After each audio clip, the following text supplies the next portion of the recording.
Side'den herkese selamlar.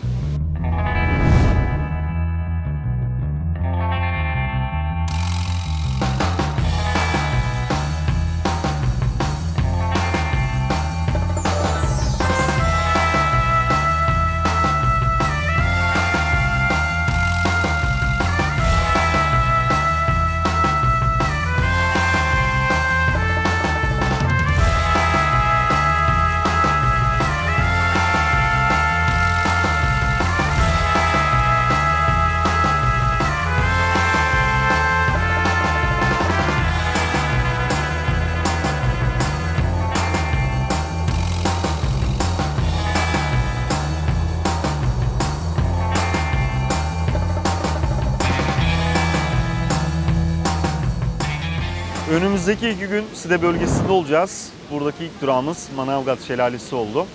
Şelale yılın 12 ayı popüler. Hatta şu an sezon sonu gelmiş olmamıza rağmen oldukça kalabalık ki ben Temmuz-Ağustos'ta burayı düşünemiyorum. Arkadaki şelale 3-4 metre yüksekten dökülüyor. Toros sahalarından besleniyor tabii ki bu su. Buradan da denize kadar devam ediyor. Side'ye 8 kilometre mesafede, Manavgat'a da 4 kilometre mesafede.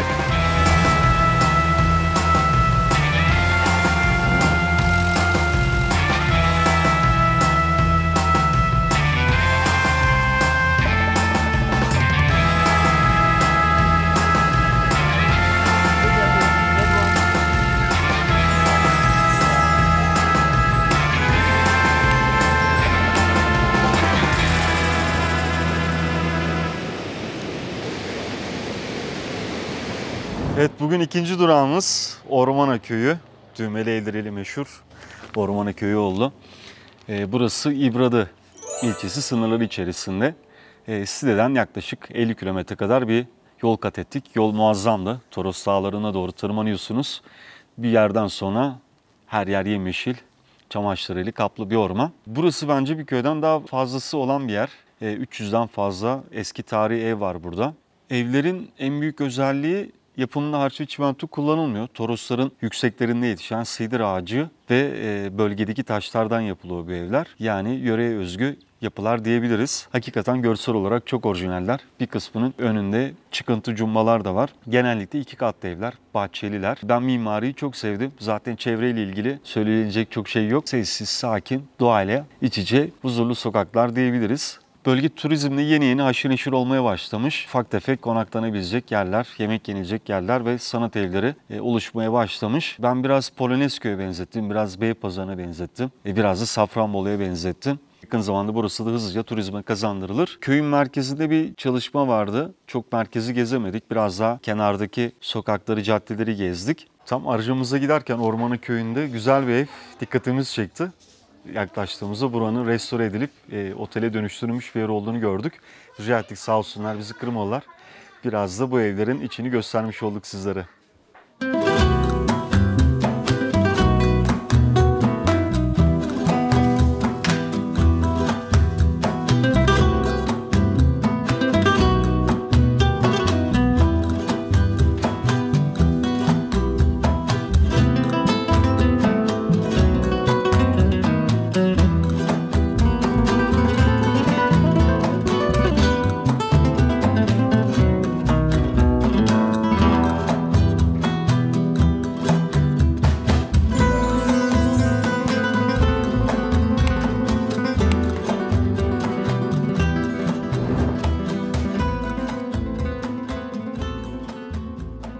Bugün 3. durağımız tarihi bir yer oldu. Sizi Side Antik Kenti'ne getirdim. Burası dünyanın ilk metropolü olması nedeniyle önemli. 15.000 kişilik bir amfiteyatroya sahip. Yani ben de birçok amfiteyatroyu hem havadan drone'la çekimini gerçekleştirdim, gördüm, hem de yakınına gittim.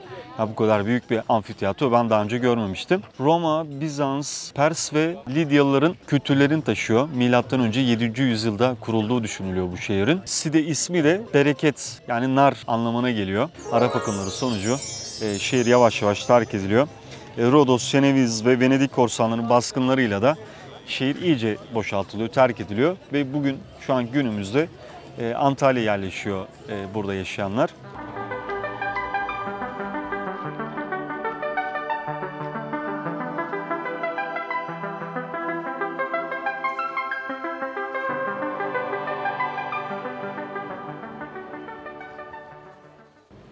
Sikke basım tekniği diyor.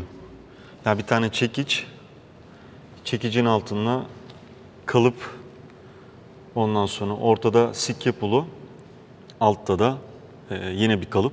Yani ön yüz kalıbı, arka yüz kalıbı. Çekiçte vuruyorlar ve önüne arkasına kalıp basılıyor. Enteresan.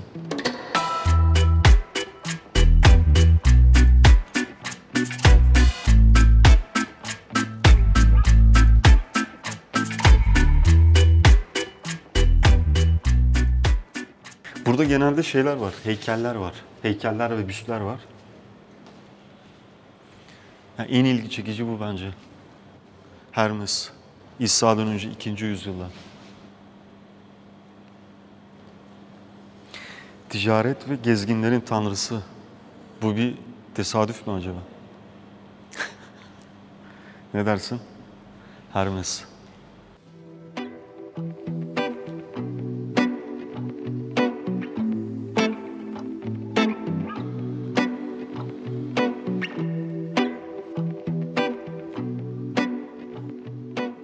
Ya küçük bir alan olmasına rağmen dolu dolu. Yani her yerde çok kıymetli eserler var. Çok görsel eserler var. Yani bu kadar büstün bozulmadan bir arada olduğu başka bir müze ben daha önce gezmemiştim. Hakikaten çok başarılı.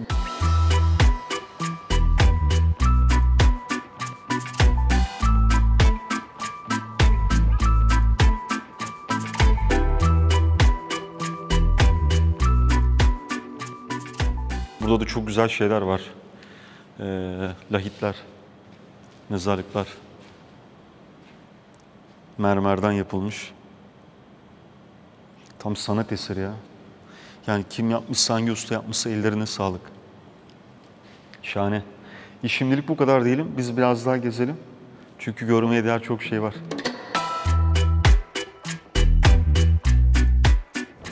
Biz de günü burada bitiririz. Şu an güneşin batım saatine denk geldik ve burası oldukça kalabalıklaştı. Birçok tatilci, gezgin, meraklı şu an buraya geldi. Hatta birçoğu fotoğraf çektiriyor güneşin batışıyla beraber. İyi, bugünlük bu kadar diyelim. Yarın Sydney'nin farklı bir yerinde tekrardan görüşelim.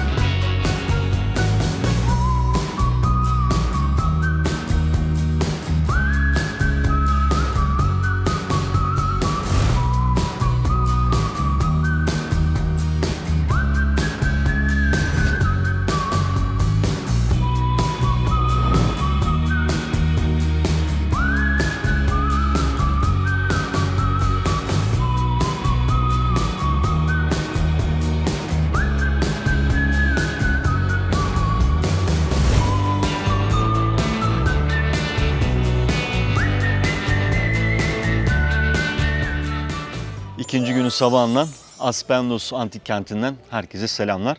Aspendos Antik Kenti'nin en önemli yapısı şu an amfiteyatronun içindeyiz. Burası M.Ö. 10. yüzyılda Akkadlılar tarafından kuruluyor. Tarih boyunca da önemini her zaman koruyor. Neden? Çünkü ticaret yolu üzerinde ve Köprüçay ile direkt denize bağlantı kurabiliyor. Kentin en önemli iki yapısı amfiteyatrosu ve su kemerleri. Amfiteyatro dünyada bu şekilde bozulmadan günümüze ulaşan nadir amfiteyatrolardan bir tanesi. Yakın zamanda popstarımız Tarkan'ın da bir konseri olmuştu.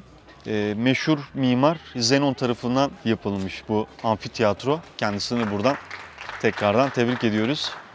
Yani sadece bu amfiteyatro için bile ben tekrar buraya gelmek isterim. Bu taraflara yolunuz düştüğünde su kemerleri için, amfiteyatro için ve buradaki eski tarih için buraya muhakkak uğramalısınız.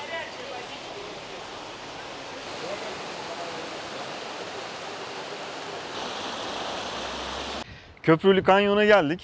Burası ile ilgili bilgi aktarayım size. 22 metre uzunluğunda, 35 metre yüksekliğinde bir köprü burası. Kanyonun en sarp yamaçlarının olduğu yerde iki kayanın arasına mesledilmiş burası. Mesletmek terimini bilmiyorum ama şuradaki yazıyı okudum.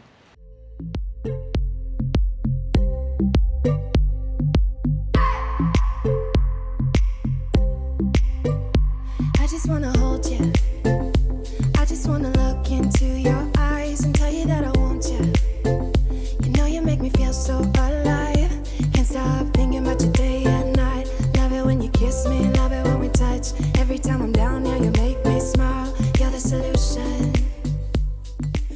Köprülü Kanyon'dan bu kadar. Buradan Tazı Kanyonu'na geçeceğiz. Oraya da bir yere kadar araçla gidiliyormuş. Sonrasında yürünüyor ya da ATV kiralanıyor. Bakalım duruma göre ya yürüyeceğiz ya da ATV kiralayacağız. Orada tekrardan görüşelim.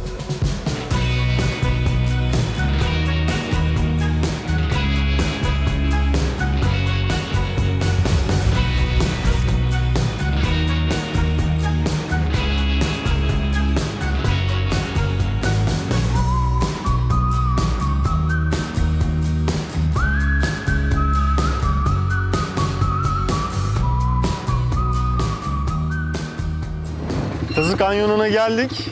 Araçla bir yere kadar geliyorsunuz. Bundan sonra ya 15 dakika yürümeniz gerekti ya da benim gibi ATV kiralayıp gidebiliyorsunuz. ATV ile ne kadar sürecek abi burası? 10 dakika. 12 dakika. ATV ile de 12 dakika sürüyor. Görüşürüz.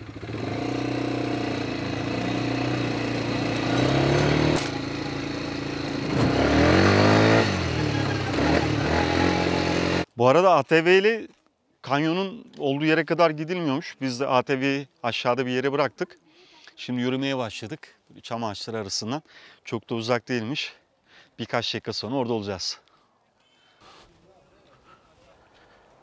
Evet, sıradaki durağımız Tazı Kanyonu. Bugün aynı rotada ilerledik. Önce Aspendos Antik Kenti, sonrası Köprülü Kanyon ve biraz daha ilerledik. Tazı Kanyonu'na geldik. Burası oldukça popülermiş. Ben de ilk defa geldim. Arkası uçurum. Büyük bir vadi görüyorsunuz buradan. Kayalıkların üzerinden herkes şu an resim çektirmekle meşgul. Ama benim gibi yükseklik korkunuz varsa burası çok keyifli olmayacaktır. Ben de şu an çok keyif alamadım buradan. Ama görmeye değer bir yer. Tavsiye ederim buraya gelmenizi.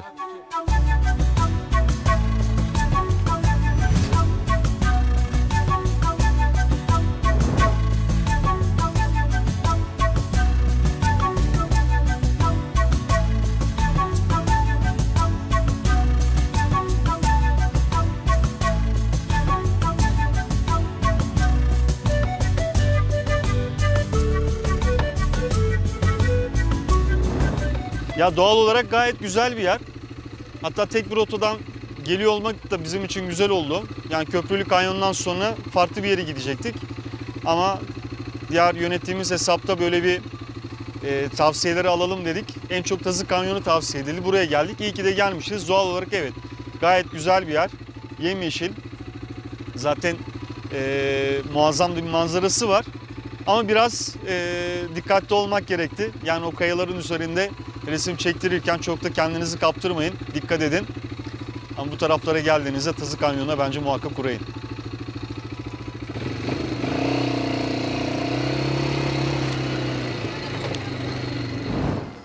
Side Antik Kenti'ne, yani bu yarımadaya gündüzleri birçok kez gelmiştim. İlk defa akşam geliyorum. Akşam haline bayıldım. Birçok güzel mekan var. Özellikle sahilde 2 tane balık restoranı not aldım en yakın zamanda. Yemek yemek için geleceğim oraya. Yani yarımada boyunca çok hoş yerler var. Yani dünya mutfağı, işte balık, kırmızı et diyebileceğiniz. Yolun sonunda da Apollon Tapınağı var. Yani yürüyüşünüzü Apollon Tapınağı'yla taşlandırabilirsiniz. Çarşı merkezde de az önce bahsetmiştim. Özellikle tekstil ürünü satan yerler var. Biraz yorulduk. Gözümüzü kestirelim bir yer. Orada bir şeyler içelim. Biraz da dinlenelim.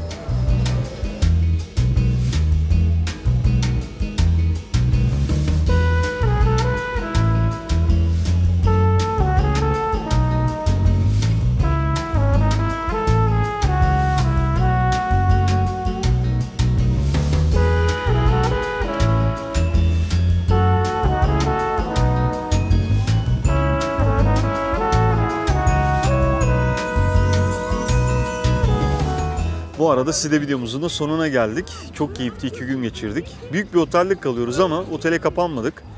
Klasik Side tatilinden farklı bir tatil yaptık. Yatmadan yatmaya otele gidiyoruz. Onun dışında kalan vaktimizin hepsini Side'nin dört bir tarafını keşfetmeye, gezmeye ayırdık. Çok da iyi yaptık bence. Çok keyifli oldu. Çok beğendik. Siz de bu videomuzu beğendiyseniz lütfen beğen butonuna basmayı unutmayın. Türkiye'nin her yerine gidiyoruz biliyorsunuz. Bundan sonraki rotalarla ilgili tavsiyeleriniz varsa, önerileriniz varsa kesinlikle bunları almak isteriz. Bunları lütfen yorumlar kısmına yazın. Son olarak da kanalımıza abone olmayı unutmayın. Sizden sevgiler. Kendinize iyi bakın. Hoşça kalın.